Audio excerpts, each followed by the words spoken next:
Olá, queridos irmãos, a paz do Senhor. Que bom que nós estamos aqui para mais uma pré-aula da nossa escola bíblica. Que bom que Cristo, nosso Senhor e Salvador, tem nos concedido mais esta oportunidade para estarmos aqui passando para você, querido aluno, professor, subtendente, todos aqueles que amam estudar a palavra de Deus, mais alguns comentários. Com muita alegria, eu estou aqui para publicar a lição número 7 da classe de juvenis, a qual tem como tema Igreja Local, expressão viva da fé.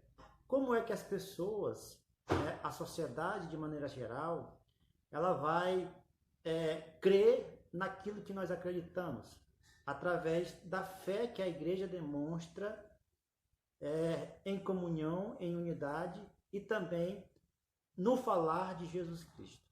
A fé é algo que move o coração de Deus. E a igreja precisa demonstrar essa expressão viva da fé perante a sociedade. É neste assunto que nós iremos estudar um pouco a respeito da lição número 7 da classe de juvenis. A leitura principal está em Romanos, capítulo 1, versículo 17, que vai dizer: porque nele se descobre a justiça de Deus de fé em fé, como está escrito, mas o justo viverá da fé. Este texto bíblico, meus queridos irmãos, só para nós termos um conhecimento e aprendizagem, é um dos textos bíblicos que impactou a vida do reformador Martinho Lutero. Martinho Lutero, ele era um monge católico e, ao se deparar com este texto bíblico, onde o justo viverá da fé, ele entendeu que o justo, ele é justificado por Deus através da fé em Cristo Jesus. Como assim, irmão Márcio? Porque ele tinha aprendido dentro da igreja que precisaria oferecer missas, pagar indulgências para que um morto, uma pessoa que tinha morrido, pudesse sair então do purgatório.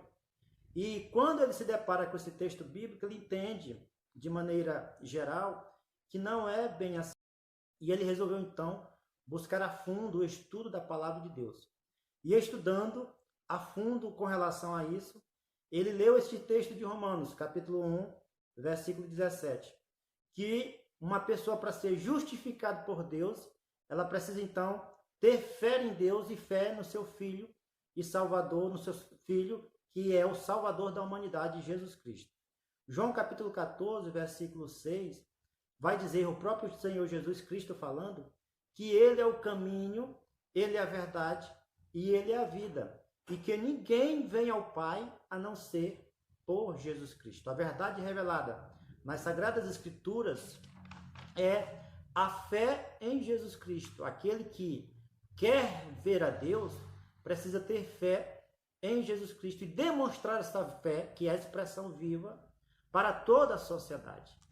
O sintetizando dessa lição vai dizer: a igreja local é uma comunidade fundamentada em Cristo, com o propósito de professar a fé em Deus, preservar a comunhão entre os membros e primar pelo ensino da palavra genuína. Nós vamos ver aqui nos nossos tópicos que a igreja precisa ter perseverança na fé, mostrar também para toda a comunidade cristã e a sociedade esta unidade da igreja. E por fim, que é o nosso terceiro ponto, é falar e anunciar que a igreja é também um lugar de serviço. O primeiro ponto na nossa lição vai tratar o seguinte: um lugar de perseverança. Para agradecermos, para agradarmos a Deus, precisamos ter atitude de fé, conforme Romanos, a nossa leitura principal. A fé produz perseverança e, uma vez vivenciada na igreja, é anunciada à humanidade. Em Hebreus 3, 12 e 14, o autor diz para os crentes perseverarem na fé até o fim. Em Mateus capítulo 24, versículo 13, diz: aquele que perseverar até o fim será salvo. Perceba, meus queridos irmãos, professores, alunos, que a palavra de Deus ela é bem clara com relação a este assunto. A nossa fé não deve se desvalecer, não deve se esfriar com relação àquilo que nós acreditamos. Porque se nós pararmos de acreditar, pararmos de crer que Jesus Cristo, ele nos salva, ele nos purifica de todo mal, isto pode levar com que nós venhamos a perder a nossa salvação. A fé é o firme fundamento das coisas que se esperam e a prova daquilo que não se vê, é o que diz Hebreus 11, versículo 1. A fé também, ela é a única capaz de agradar a Deus, porque Hebreus vai dizer também que sem fé é impossível agradar a Deus. Então nós precisamos então praticar esta fé e perseverar nesta fé, a qual diz aqui o nosso primeiro ponto da nossa lição. O segundo ponto da nossa lição vai tratar sobre um lugar de comunhão. A igreja, a fé nos move também a praticar unidade com a mesma fé, com o mesmo objetivo de adorar a Jesus Cristo dentro da igreja. Este ponto vai dizer: viver em comunhão é uma necessidade vital do ser humano. E é nas relações que ele descobre sua identidade e sentido da própria existência. A igreja local supre esta necessidade proporcionada na comunhão com Deus, conforme Mateus capítulo 18, versículo 20. A comunhão com o Criador, a comunhão com o nosso Deus invisível, a qual nós sentimos, a comunhão com este Deus que é Espírito, nos faz ter paz com Ele, através de Jesus Cristo. E esta comunhão que nós temos com o Senhor, a qual nós não vemos com nossos olhos nus, mas nós sentimos Jesus Cristo, a presença de Deus em nossas vidas, precisa também nos levar a ter comunhão com os santos, comunhão com a igreja, comunhão com os irmãos, comunhão com a comunidade de fé a qual nós servimos. Sem esta comunhão, nós não temos esta identidade perante a sociedade, de mostrar para a sociedade que nós temos paz pela comunhão com Deus e também pela comunhão com os irmãos. O Senhor Jesus, uma certa vez, ele disse que os mandamentos se resumem em dois. Primeiro, amar a Deus sobre todas as coisas, colocar Deus em primeiro lugar, e ao próximo como a ti mesmo, ao próximo como a nós mesmos. Aquilo que eu não quero fazer na minha vida, me prejudicar, me machucar, também eu não posso desejar isto ao próximo. Aquilo que o Senhor, nosso Deus, fez por nós, entregando Jesus Cristo para morrer na cruz do Calvário, por amor a nós, por amor à humanidade, ele demonstra isto na prática, que ele quer que nós sejamos salvos, que ele quer mostrar este amor à humanidade, que ele quer fazer com que nós busquemos a Deus perante este grande amor derramado na cruz do Calvário. Segundo os parágrafos deste ponto, vai dizer: o termo comunhão dos santos vem do vocábulo grego koinonia, que significa ficar um compartilhamento, que significa compartilhamento comum ou participação de algo. Esta comunhão que nós temos com Deus e com os irmãos faz com que nós sejamos participantes das bênçãos espirituais que o Senhor tem derramado sobre a igreja. Ou seja, a nossa morada, por causa deste compartilhamento que Deus fez conosco, para nós, através da comunhão, agora a morada de Deus também é a nossa morada. Os céus também é a nossa morada. Agora nós somos participantes também, e Ele compartilhou conosco a sua vida, para que nós possamos, após a nossa morte, conhecer a Ele assim como Ele é. Conhecer a Deus assim como Deus é. E nós só conheceremos Ele em toda a plenitude após a nossa partida aqui. Porque a nossa morada não é aqui nesta terra. A nossa morada é nos céus, mediante na presença do nosso Deus. E Ele nos chama para sermos participantes do reino e participante e compartilhar esta fé, para que as pessoas também possam ver isto em nós e então se converterem também se converterem também ao Deus Criador dos céus e da terra. Esta é a nossa vontade. O uso do termo no Novo Testamento designa a comunhão dos verdadeiros crentes com o Senhor e com os outros. Meus irmãos, é muito importante a comunhão entre você, entre Deus, a comunhão sem ter motivos de estar intrigado com ninguém, sem ter motivos de estar com raiva de ninguém. Isto pode nos atrapalhar a viver uma vida com Deus no futuro. É importante nós frisarmos e darmos a importância para estarmos sempre em comunhão com todos aqueles que estão à nossa volta e principalmente a paz com Deus. E esta paz foi alcançada através da fé no Filho dele, que é Jesus Cristo. Terceiro ponto da nossa lição vai dizer o seguinte: um lugar de serviço. A igreja é um lugar de demonstrar essa expressão viva da fé. A igreja também é lugar de perseverança nessa fé.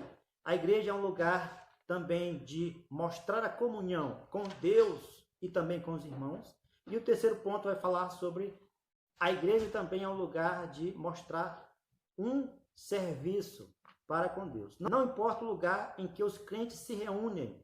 A igreja local não é um edifício, mas são pessoas. Os membros do corpo de Cristo, participantes do Evangelho e empenhados a viver em comunhão com Deus e uns com os outros, conforme 1 João capítulo 4, versículo 20 e 21. Servindo-nos aos outros, de sorte que haja em vós, é o que diz Filipenses capítulo 5, versículo 7.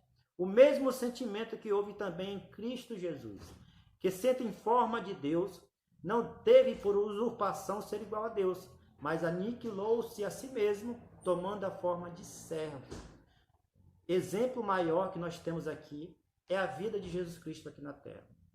Ele, sendo como Deus, deixou a sua glória, deixou o seu poder, a sua majestade, deixou os céus e se vestiu de pele humana, se aniquilou-se, é o que a palavra de Deus nos diz, para nos servir. E o tempo que ele estava aqui na terra, ele serviu. Ele serviu a humanidade, ele serviu as pessoas que estavam aqui. Ele fez várias curas, ele fez várias maravilhas. Ele demonstrou ao seu amor, como por exemplo, a mulher samaritana, que pensava que estava sozinha, mas Jesus entregou este amor. Jesus falou com ela que ela poderia, com a fé em Jesus Cristo, se alimentar da água viva que descia do céu, da água viva que jorrava para a eternidade. E após ela conhecer o Salvador, ela pregou para Samaria e muitas pessoas se converteram. Jesus foi um servo fiel para toda a humanidade. Jesus se entregou na cruz do Calvário por amor a mim e por amor a você. O exemplo maior que Jesus Cristo fez por nós na cruz do Calvário é inigualável. Não tem exemplo maior neste planeta do que o exemplo que Jesus Cristo fez por nós na cruz do Calvário, se mostrando como servo. Ele, sendo Deus, se mostrou servo para servir todos aqueles que acreditariam nele, acreditariam naquilo que ele ofereceria à humanidade, que é a sua própria vida. Para quê? Para que eu e para que você pudesse ter a oportunidade de servir a ele, de servir a Deus, de servir também a comunidade cristã, servir aos irmãos com alegria, com amor, porque o nosso Senhor nos deu o maior presente que foi a salvação, a qual ele entregou por nós. É o Filho. Deus entregou o seu próprio Filho para demonstrar a toda a humanidade o quanto ele nos amou. A palavra de Deus vai nos dizer em João 3,16 que ele nos amou de uma maneira, de tal maneira, e esta tal maneira, a qual o escritor coloca no texto sagrado, é um amor tão grande que nem o próprio escritor conseguiu dimensionalizar, colocar uma dimensão, colocar um ponto limite neste amor que Deus ofereceu por nós, entregando aquilo que ele mais amava, que é o seu Filho amado, Jesus Cristo. E ele veio para ser servo e para servir a igreja. Hoje ele está nos céus. O Cristo vivo não é mais aquele Cristo da cruz, sofrido. Não é mais aquele Cristo que passou por todos os sofrimentos. Mas hoje ele está vivo no céu. Hoje ele está nos céus de glória. Está intercedendo por cada um de nós. Os momentos que nós falhamos, os momentos que nós acertamos, ele está lá intercedendo por cada um de nós. E hoje ele nos entregou o próprio Espírito Santo, o seu Espírito, para habitar dentro do nosso coração, conforme diz 1 Coríntios, capítulo 6, versículo 19. Porque nós agora somos templo e morada de Deus. E através do Espírito Santo, nós somos convencidos a cada dia a entender a grandeza deste grande amor de Deus pela humanidade, a entender o que Jesus Cristo fez por nós na cruz do Calvário, para que nós possamos sempre adorá-lo pelaquilo que ele é, pelo seu poder, pela sua grandeza, e louvá-lo também pelaquilo que ele fez, que foi o seu sacrifício na cruz do Calvário, para que nós possamos no futuro ter vida e vida com abundância. Jesus falou que aquele que crê nele, Jesus, palavras de Jesus, ainda que esteja morto, viverá. Então, falando isso, Jesus está dizendo que mesmo diante da morte, nós estaremos com ele na vida, vivendo uma vida eterna. A morte não é capaz de parar a nossa adoração. A morte não é capaz de parar a nossa devoção a ele, porque nós continuaremos a adorar a ele por toda a eternidade.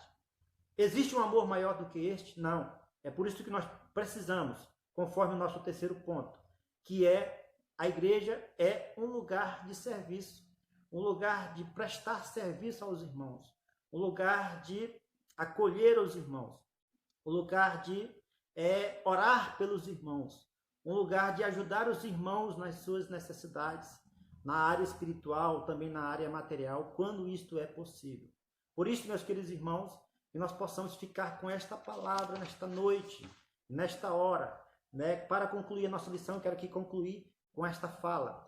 Devemos preservar na palavra de Deus, na comunhão e no partir do pão, atendendo às necessidades dos crentes.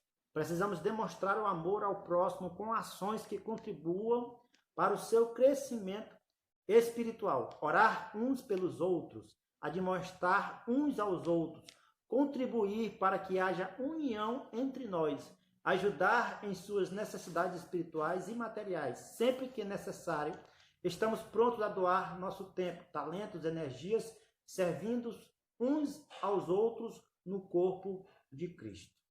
Amém, meus queridos? Espero que você tenha gostado desta videoaula. Na próxima aula nós estaremos publicando novamente a lição número 8 da classe de juvenis.